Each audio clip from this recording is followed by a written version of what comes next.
Good morning. आज हम Microsoft power point का अध्ययन करेंगे। इसके पूर्व के लेक्चर में हमने पावर पॉइंट के अंतर्गत capabilities of power point, work area of power point, setup dialog box, power point menu, file, power point menu के अंतर्गत ही एडिट कर चुके हैं। आज हम पावर पॉइंट मेन्यू में व्यू के साथ अपने लेक्चर का प्रारंभ कर रहे हैं। व्यू के अंतर्गत हम सर्वप्रथम देखेंगे नॉर्मल क्या है। इस कमांड की सहायता से स्लाइड को नॉर्मल व्यू में देखा जा सकता है। इसमें स्लाइड इस प्रकार नज़र आती है कि टाइपिंग, एडिटिंग और फॉर्मेटिंग जैसे कार्य आसानी से कर सकते हैं। स्लाइड सॉर्टर, इस कमांड की सहायता से सभी स्लाइड्स को छोटे रूप में देखा जा सकता है, जिसकी सहायता से नई स्लाइड को जोड़ना, स्लाइड की कॉपी करना, डिलीट करना, स्लाइड को मूव किया जा सकता है।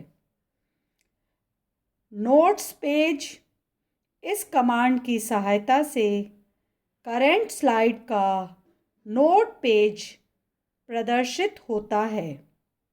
जैसे ही यह कमांड दिया जाता है, स्लाइड स्क्रीन के ऊपर एक स्लाइड का नोट पेज हमें दिखता है और इसकी सहायता से यूज़र करेंट स्लाइड के अंतर्गत कुछ नोट कर सकता है। स्लाइड शो, इस कमांड की सहायता से सभी स्लाइड्स को रन किया जा सकता है। यूज़र अपने प्रेजेंटेशन को स्लाइड शो के द्वारा अच्छे से प्रदर्शित कर सकता है। मास्टर, पावर पॉइंट में विभिन्न प्रकार की प्रस्तुतियाँ जैसे स्लाइड, हैंडआउट और नोट्स आदि के लिए एक मास्टर पेज की सुविधा भी उपलब्ध होती है। मास्टर पेज किसी भी प्रकार की प्रस्तुति के लिए वह पेज होता है जहां बनाया गया ऑब्जेक्ट यानी टेक्स्ट या चित्र प्रस्तुति के प्रत्येक पेज या स्लाइड पर प्रदर्शित होता है। ब्लैक एंड वाइट, इस कमांड की सहायता से वर्तमान प्रेजेंटेशन को ब्लैक एंड वाइट के रूप में देखा जा सकता है। स्लाइड मैनिएचर, इस कमांड की सहायता से मैनिएचर विंडो को ऑन व ऑफ किया जा सकता है। यह एक प्रकार का टॉगल कमांड है। टूल बार, इस कमांड के द्वारा चुने गए टूल बार का स्क्रीन ऑफ या ऑन किया जा सकता है। रूलर, इस कमांड की सहायता से स्क्रीन पर रूलर को छुपाया या दिखाया जा सकता है। गाइड, इस कमांड की सहायता से स्लाइड पर हॉरिजॉन्टल या वर्टिकल गाइडलाइन को दिखाया या छुपाया जा सकता है।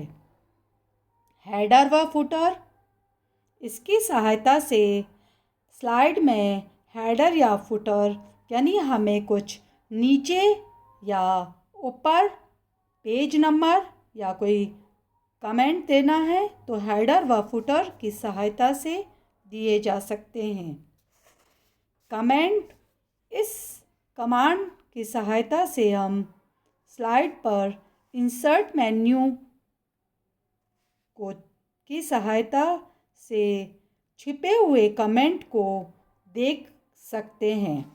जूम, इसकी सहायता से हम स्लाइड को स्क्रीन पर बड़ा या छोटा कर सकते हैं। पावर पॉइंट मेन्यू में इंसर्ट के अंतर्गत सर्वप्रथम हम देखते हैं न्यू स्लाइड। इस कमांड की सहायता से वर्तमान प्रेजेंटेशन में नई स्लाइड को इंसर्ट किया जा सकता है। इस कमांड के करते ही slide auto layout dialog box अपने आप प्रदर्शित हो जाता है, जहां किसी भी एक लेआउट को सेलेक्ट किया जा सकता है। डुप्लीकेट स्लाइड, इसकी सहायता से सेलेक्टेड या करेंट स्लाइड को या उसकी दूसरी प्रतिलिपि तैयार की जा सकती है। स्लाइड नंबर, इसकी सहायता से किसी भी स्लाइड के अंतर्गत नंबर दिया जा सकता है। डेट एंड टाइम की सहायता से हम डेट और टाइम को इंसर्ट कर सकते हैं। सिंबल, इसकी सहायता से स्लाइड में विशेष चिन्ह को इंसर्ट किया जा सकता है। कमांड की सहायता से हम अपनी प्रस्तुति में कोई विशेष कमेंट दे सकते हैं। स्लाइड फ्रॉम फाइल, इस कमांड के द्वारा हम अपने प्रेजेंटेशन में किसी भी फाइल को इंसर्ट कर सकते हैं। यहाँ फाइल का नाम चुनने के बाद जैसे ही इंसर्ट बटन पर क्लिक किया जाता है, उस फाइल की सभी स्लाइड हमारी वर्तमान स्लाइड के आगे जुड़ जाती है। फिर आता है स्लाइड फ्रॉम आउटलाइन। इसकी सहायता से किसी दूसरे एप्लीकेशन जैसे MS वर्ड में बनी फाइल को वर्तमान प्रेजेंटेशन में इंसर्ट किया जा सकता है। पिक्चर, इस कमांड के द्वारा किसी भी पिक्चर या ऑब्जेक्ट को जो कि किसी दूसरे एप्लीकेशन में बना हो उसे इंसर्ट किया जा सकता है। टेक्स्ट बॉक्स, जैसे हम समाचार पत्रों में देखते हैं कि बड़े बड़े समाचारों के बीच में कहीं एक छोटा चौकोर बॉक्स बना होता है, जहां उस समाचार के मुख्य बिंदु लिखे होते हैं। इसी प्रकार से हम भी अपने प्रेजेंटेशन के अंतर्गत टेक्स्ट बॉक्स को इंसर्ट करके अपने प्रेजेंटेशन से रिलेटेड मुख्य बिंदु लिख सकते हैं।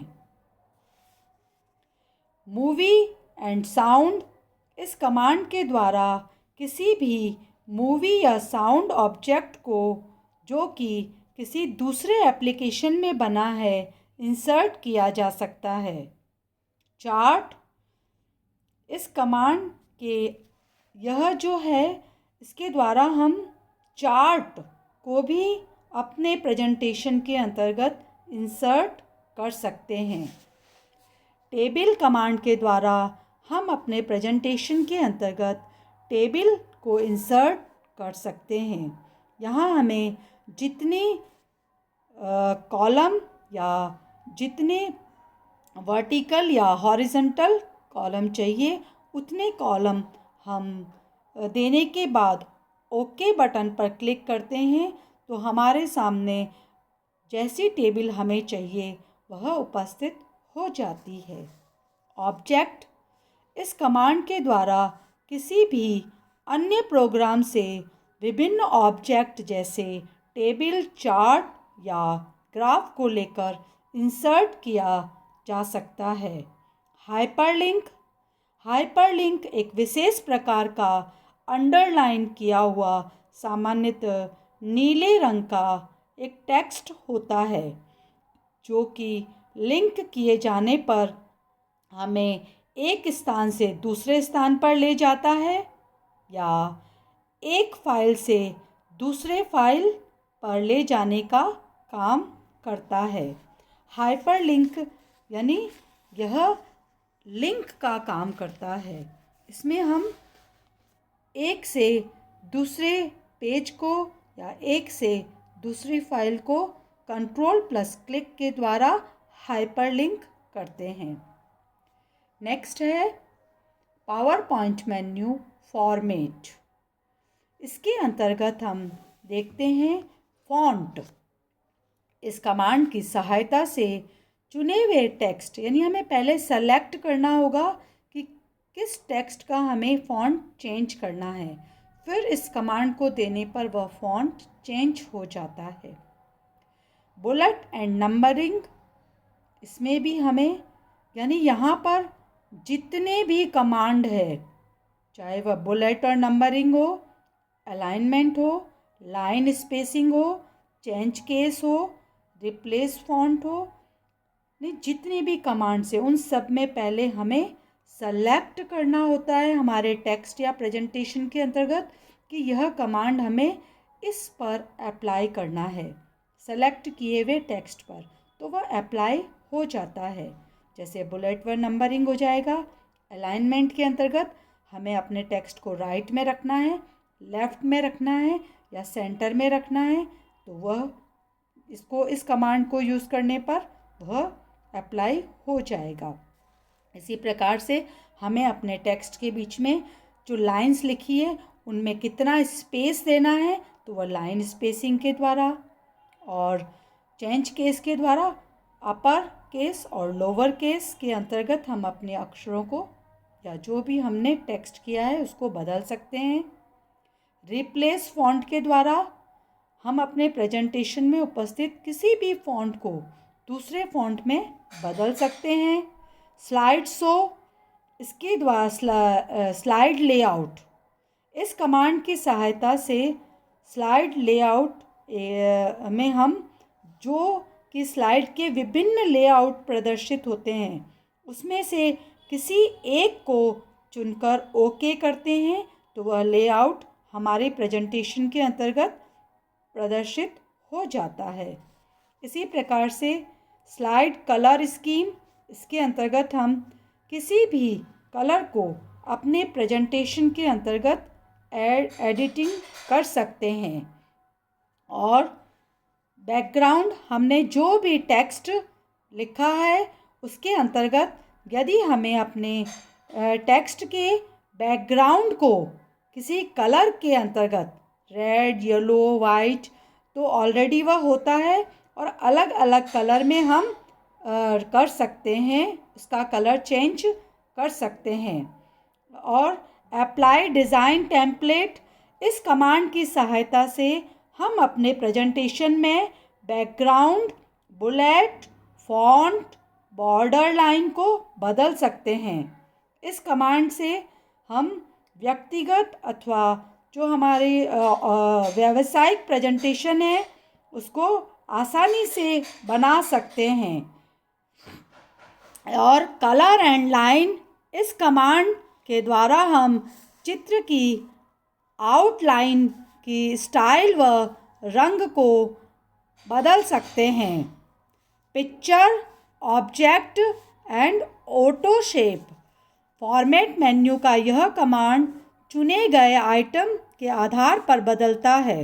यदि कोई चित्र जो हमने चुना है और या उसको हमें बदलना है उस पिक्चर को, तो इस कमांड की सहायता से वह बदला जा सकता है।